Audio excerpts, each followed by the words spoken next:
नमस्कार। आपका स्वागत है आपके अपने YouTube चैनल सुनीता ज्ञान गंगा में। हमारी आज की कहानी है भाग्य का खेल। एक गांव में पारू नामक एक गरीब विधवा रहती थी। उसका एक पुत्र था। वह इतनी गरीब थी कि घर में 4 बर्तन भी ढंग के नहीं थे। लड़का अभी छोटा था। पारू ने बड़े प्यार से उसका नाम नसीब सिंह रखा था, मगर वह इतना बदनसीब था कि उसके पैदा होने के बाद कुछ समय बाद ही एक बीमारी से उसके पिता की मृत्यु हो गई। पारो घरों में चौका बर्तन आदि करके उसे पाल रही थी। उसे पक्का विश्वास था कि नसीब सिंह बड़ा होकर उसके सारे संकट दूर कर देगा और उसका बुढ़ापा चैन से गुजरेगा। इसी आस में रात दिन मेहनत करके वो अपने बेटे को पाल रही थी। नसीब सिंह था कि छोटा, किंतु समझदार बहुत था। संयम और धीरज की उसमें कमी न थी। किसी भी बात को गहराई तक जानने की उसमें प्रबल उत्सुकता रहती थी। एक दिन उसने अपनी माँ से पूछा, माँ, हम इतने गरीब क्यों हैं? यह सब तो ईश्वर की मर्जी है बेटे, दुखी स्वर में पारू ने कहा। सब नसीब की बात है। मगर नसीब सिंह यह उत्तर पाकर संतुष्ट नहीं था। वह बोला, ईश्वर की ऐसी मर्जी क्यों है बेटा? यह तो ईश्वर ही जाने।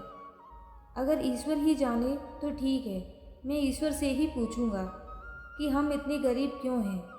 बताओ माँ, बताओ कि ईश्वर कहाँ मिलेगा। पारो तो वैसे भी परेशान रहती थी, अतः उसकी बातों से उकताकर उसने कह दिया, वह जंगलों में रहता है, लेकिन तुम वहाँ न जाना। लेकिन नसीब सिंह ने दिल ही दिल में उसी क्षण इरादा बना लिया कि वह ईश्वर को ढूंढेगा और पूछेगा कि आखिर हम इतने गरीब क्यों हैं। एक दिन वह जंगल की ओर चल दिया। जंगल घना और भयानक था। चलते चलते नसीब सिंह बुरी तरह थक गया, मगर भगवान की परछाई भी उसे दिखाई नहीं दी। अतः वह थक हार कर पत्थर की एक शिला पर जा बैठा और सोचने लगा कि भगवान तो यहाँ कहीं नहीं है, आखिर गरीबी दूर कैसे हो। तभी संयोगवश मृत्यु लोक का भ्रमण करते करते शिव पार्वती ही आ निकले। उन्होंने बच्चे को वहाँ बैठे देखा तो उन्हें बड़ा अचरज हुआ कि यह अबोध बालक इस बीहड़ जंगल में बैठा क्या कर रहा है। भगवान शिव ने बालक से पूछा, तुम कौन हो बालक, और इस जंगल में बैठे क्या कर रहे हो? मैं ईश्वर को ढूंढ रहा हूँ। ईश्वर को? पार्वती चौंकी और पूछा, मगर क्यों? ईश्वर से तुम्हें क्या काम है? मैं उनसे पूछना चाहता हूँ कि हम इतने गरीब क्यों हैं? दूसरों की तरह हम पर भी भाग्य की कृपा क्यों नहीं है? निर्भीक सिंह ने निर्भीकता से उत्तर दिया। माँ पार्वती और भगवान शिव उस बच्चे का साहस देखकर बहुत प्रसन्न हुए। माँ पार्वती तो करुणा की सागर हैं। उन्हें उस बच्चे पर बड़ी दया आई और भगवान शिव से मुखातिब होकर बोली, प्रभु, इस बालक का कुछ कीजिए। हम कुछ नहीं कर सकते पार्वती, क्योंकि इसके भाग्य में यही सब लिखा है। भाग्य देवता के लेख के अनुसार इसे ऐसा ही जीवन भोगना है। नहीं नहीं स्वामी, आपको कुछ करना ही होगा। माँ पार्वती हट करने लगी। जिद न करो पार्वती, यदि हम उसे कुछ भी दे भी देंगे तो वह इसके पास नहीं रुकेगा। इसे वैसा ही जीवन जीने दो जैसा भाग्यदेव चाहते हैं। नहीं प्रभु, इसकी गरीबी दूर करने के लिए आपको इस पर कृपा करनी होगी। जब माँ पार्वती जिद करने लगी तो भगवान भोले शंकर ने बच्चे को एक हार दे दिया। हार पाकर नसीब सिंह बहुत प्रसन्न हुआ और खुशी खुशी अपने घर को चल दिया। माँ पार्वती संतुष्ट थीं कि उन्होंने एक अबोध बालक की मदद की और अब उसके दिन सुख से कटेंगे। लेकिन त्रिकालदर्शी भोले बाबा जानते थे कि यह हार उसके पास रहेगा ही नहीं। चलते चलते नसीब सिंह के पेट में अचानक दर्द उठा और वह सोच के लिए उधर उधर देखने लगा। उसने भगवान शिव का दिया हार एक पत्थर की शिला पर रख दिया और झाड़ियों के पीछे चला गया। तभी एक चील कहीं से उड़ती हुई आई और उस हार को उठाकर उड़ गई। अरे मेरा हार! सब कुछ भूलकर लड़का चील के पीछे भागा, मगर कब तक वह चील का पीछा करता, कैसे पकड़ता उसे। एक आध बार पत्थर उठाकर उसने चील को मारने की कोशिश की, किंतु चील अधिक ऊंचाई पर थी। कुछ ही पलों में चील उसकी नज़रों से ओझल हो गई, तो वह बड़ा दुखी हुआ और रोते रोते अपने घर की ओर चल दिया।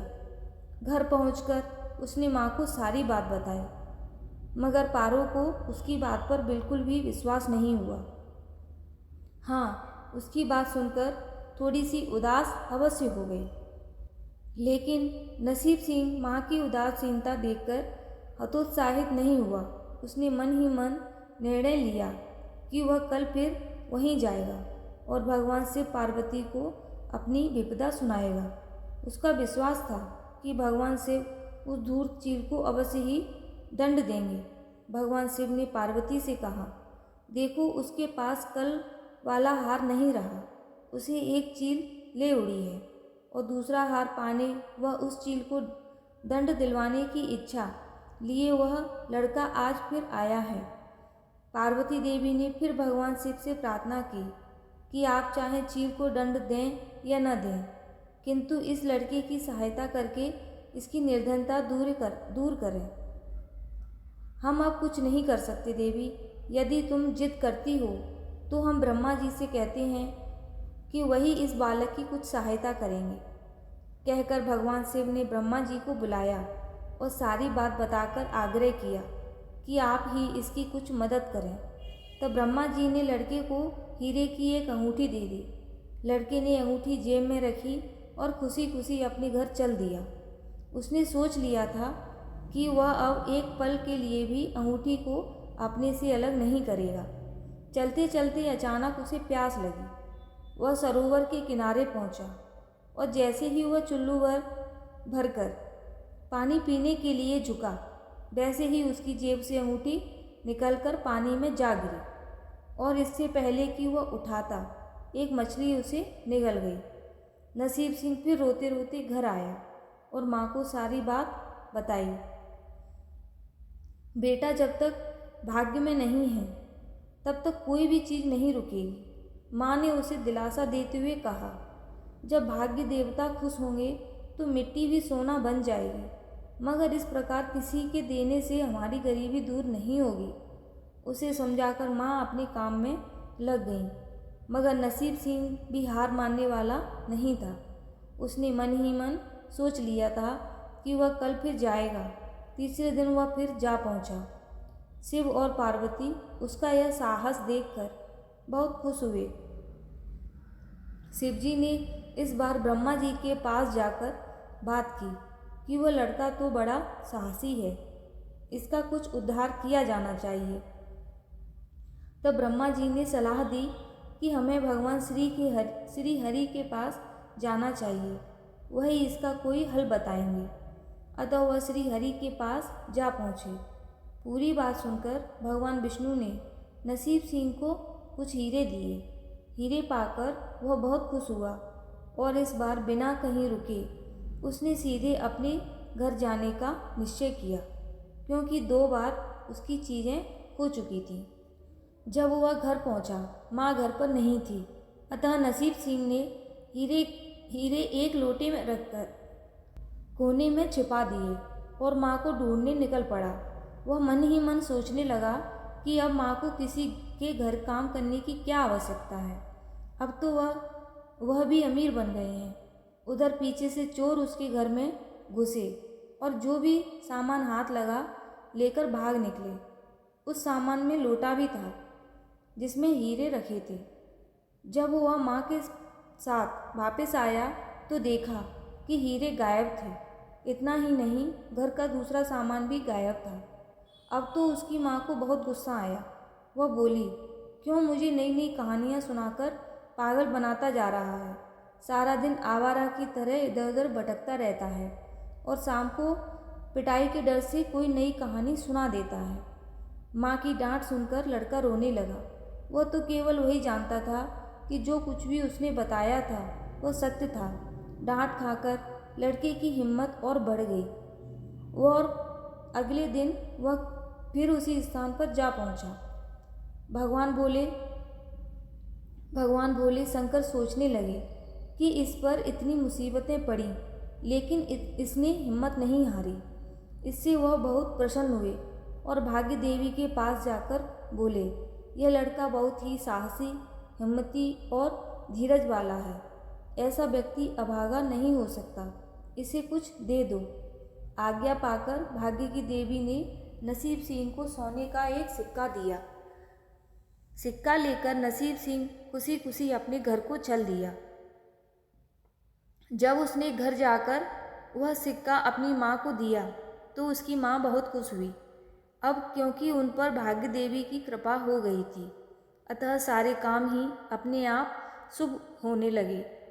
दूसरे दिन ही एक मछली वाला उसके गांव में मछली बेचने आया तो लड़के ने वही सिक्का देकर मछली खरीद ली। उसकी माँ ने मछली का पेट चीरा तो वह अंगूठी निकली जो ब्रह्मादेव ने उसे दी थी और जो उसकी जेब से तालाब में गिर गई थी। माँ ने अंगूठी संभाल कर रख ली और नसीब सिंह से बोली, जा बेटा, जंगल से थोड़ी लकड़ियाँ ले आ, आज घर में ईंधन बिल्कुल नहीं है। लड़का कुल्हाड़ी लेकर जंगल की ओर चल दिया। वहाँ जाकर जिस पेड़ पर लकड़ी काटने के लिए चढ़ा, वहाँ उसी चील का घोंसला था जो उसका हार उठाकर ले गई थी। लड़के ने देखा कि चील कहीं आसपास नहीं थी। नसीब सिंह ने अपना हार उठा लिया और जो भी थोड़ी बहुत लकड़ियाँ पेड़ के आसपास पड़ी थी वही उठाकर घर की ओर चल दिया। माँ हार पाकर बहुत खुश हुई।